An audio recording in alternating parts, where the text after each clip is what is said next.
Welcome to part 2 of my interview with Miscoll and Dieter Weiss following their third European tour. In this section, I start by asking Dieter about the EMS Forum they held in Munich, opening with the question of where the audience predominantly came from. Well, let's say it was predominantly for German-speaking people, because we held this seminar in German. But we had, for example, the CEO of GPV giving a presentation in German, because Bo Lübeck is fluent in German. We had a presentation by Rivan Tamic of CMAC, which is a Belgian company, and Rivan is French, but again, he speaks German. And we had a lot of other people from other countries who speak who speak German as well. If I remember, we had one person from Czech Republic. Well, we had 3 people from Moldova, who 2 of them speak German as well, and we had people from Belgium and the Netherlands. Well, then Bo from Denmark. Yeah, so a little international, but the majority was from Germany, Austria, and Switzerland. Yeah. And what was the format of the event, and what's the objective of the event? Well, I have been doing such a seminar specifically designed for the EMS industry until 2018 at Munich Airport. So it's a conference center which hosts a maximum of 100 people. And I always had the room totally filled with 100 people. And as that was a limit, I decided I could not accept any suppliers to this seminar because I needed the space for the EMS industry. Well, it turned out that people gave me the feedback, hey, that was very good, because we want to listen to the presentations and not have somebody sitting next to us who is dragging us all the time to buy something from him. Yeah. So and in we had and 2018, then I had to stop it because it was too much work. That was a time when I still was doing Informa on my own. As you know, meanwhile, we are a team of 4 people, so we decided we should do our own seminar again, because now we have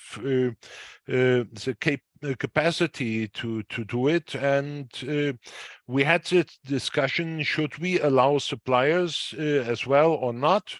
And a couple of EMS came back to us and said, no, don't.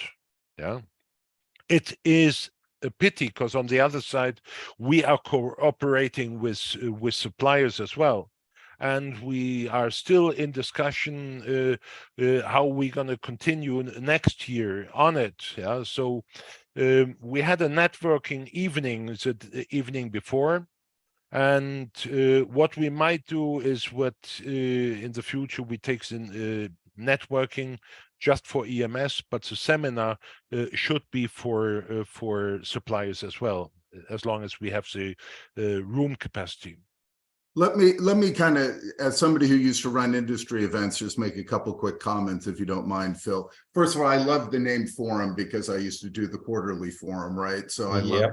I remember it well. I think that's the right term for this, right? So yeah, exactly. So listen, I thought this was one of the, and I'm not saying this because Dieter is a friend and a colleague, but I think one of the best run events I've attended in a long, long time. From the venue was fantastic, the setup, the room, everything was fantastic. You know, other than it all being in the German language, so I only caught about 30–40% of what they were talking about. But it was very engaged people. I thought the interaction was fantastic. There was a lot of good networking. A lot of EMS people, you know, we met and spoke with many more. Dieter can give the numbers. I think there was over 100 people and 85 different companies represented, if I'm not mistaken. So 115 in total, and about 85 companies, EMS, and we, on purpose, we did invite German PCB manufacturers as well, because that's going to be an issue we probably going to speak about later on. Yeah, so and they had a moderator. They had a great moderator, a lady who ran the event, whose name I forget, but she was fantastic and was very engaging. She walked out into the audience. She questioned people directly. It was an excellent event. I think there was a real good energy in the room too. As far as topics, they talked about several discussions on the M&A, talk about the top 100 EMS. Dieter did a presentation, obviously, on about the industry as well. People from Raymond James, like you said, Bo Lubick talking. Who else? We had the Riwan did his. Riwan giving a presentation on ceramic and direct copper bonding, which is a technology which is picking up now with the electric vehicles coming up. They do need MOSFETs, and they are normally assembled on direct copper bonded ceramic. The IPC gentleman gave a talk as well about. Dr. Peter Tranitz gave a presentation on packaging technology, which is an issue as well, as we are ramping up chip capacity in Europe. The question arises: where do we assemble it?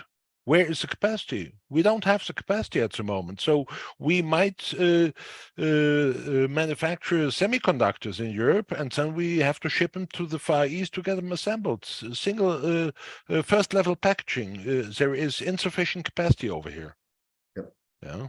So anyway, so all in all, I would say, Phil, I mean, it was very engaging. It was the topics were I thought well selected and put together. I thought that people left with a lot of energy to do it again and revisit, do something like this again. So these events obviously highlight multiple issues in the industry, some of which are common around the world.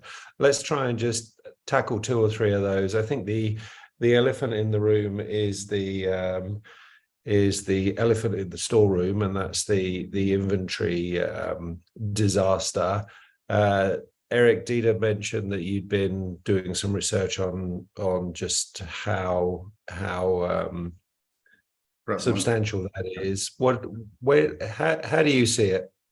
Well, both in Europe and around the world. So I started with Dieter's numbers, which was that that it's about 35% on average, as a percent of revenue that they have in inventory, right? So, which is huge. And Dieter does it from a historic piece, and in the report we did, we share that.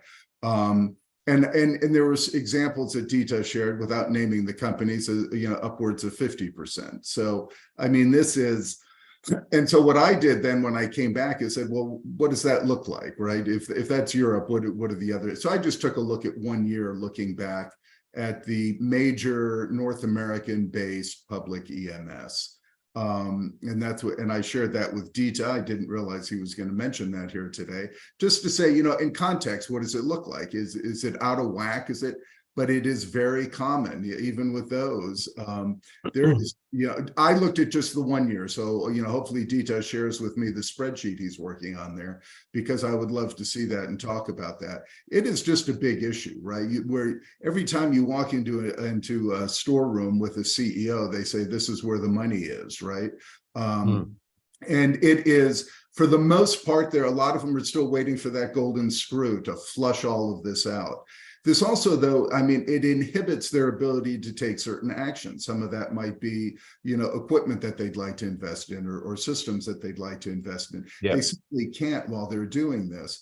And, and the downside is that they got into this, they didn't do this to themselves. This was, there's two other players here, the OEM and the distributors, who are partners to this situation. I think it's contingent on all three of them to partner up and get this fixed, because this does not make for a healthy industry.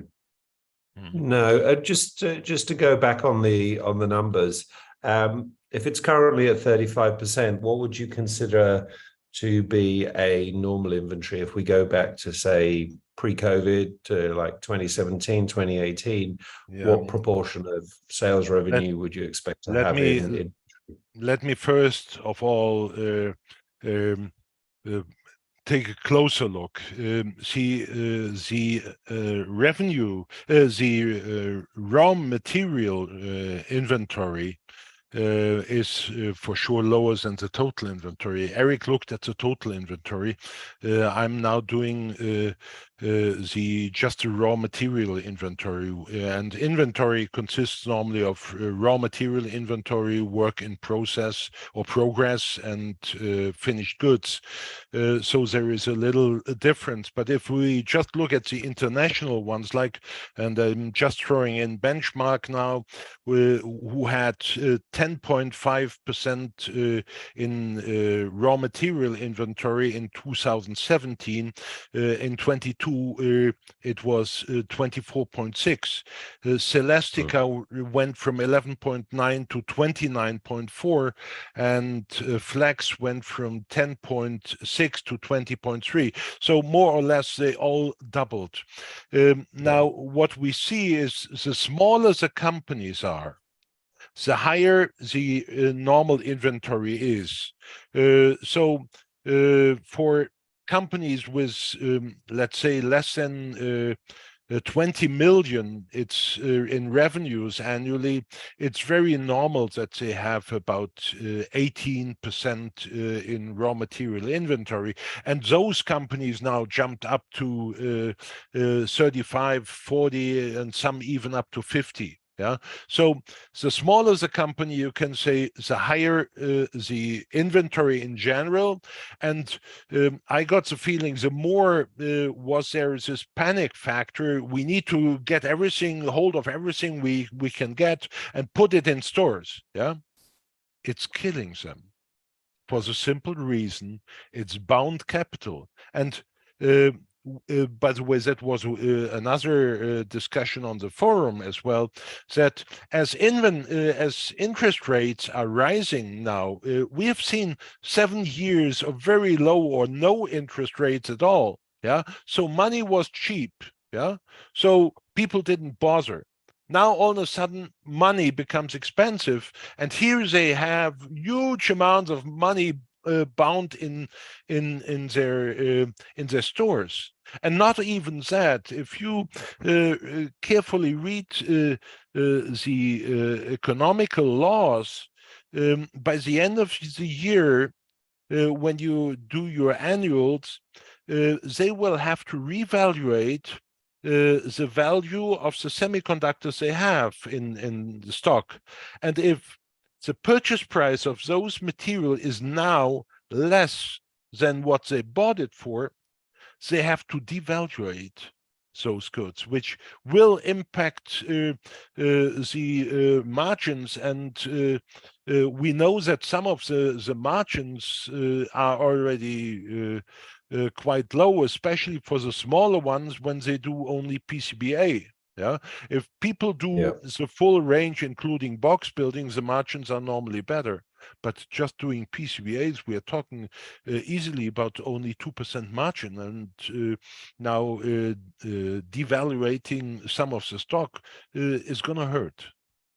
Yeah, it's going to take a substantial part of that. So are we at a peak? Were we at a peak last year? Are we seeing improvement?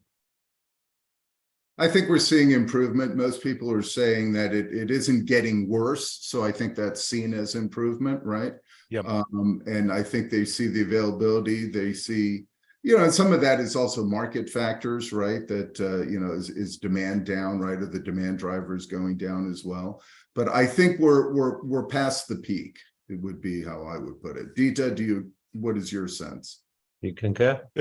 Well, yes. And even the new rules which had been applied by the distributors are now diluting again. We hear that distributors are willing to talk about this non-cancelable, non-returnable clause in the contracts, which they cannot keep this up, yeah, because doing so they might reduce their customer base, definitely. Yeah, and EMS is is one part of the supply chain. It's all about partnership. I feel that the EMS companies seem to have done a decent job of communicating with their customers, building out trusted open partnerships. But I don't see so much of that between the EMS companies and their component distributors. Do you think that's a challenge that needs fixing? Yes, I think it's one. There's certainly, I think the authorized distributors are back in fashion in the sense, right? After the last several years, a lot of the brokers being used, and the brokers helped a lot, right, over the last few years, but the cost went up as a result. It's really settled down. We were asking a lot of people this year about, who are using. It's really, the pendulum has shifted back to the authorized distributors. I think that's a good thing, right? I mean, when we talk about counterfeit with people and everything too, there seemed to be, there's more confidence when it's coming through the authorized distributors. So, yeah. So yeah, I think that the disties have, all of the EMS are well aware that distributors made good money, while they're during these times, and I think there's some residual bad feelings probably tied up with that, I think that needs to be fixed and addressed. And I think that these distributors have certainly always been in contact with the EMS, so hopefully they're delivering appropriate messages, and like Dieter just referenced, doing something about the NCNR. Yeah, I think there's some need for some joint therapy there, Eric. Maybe you can lead the charge on EMS therapy initiative. Oh, there we go.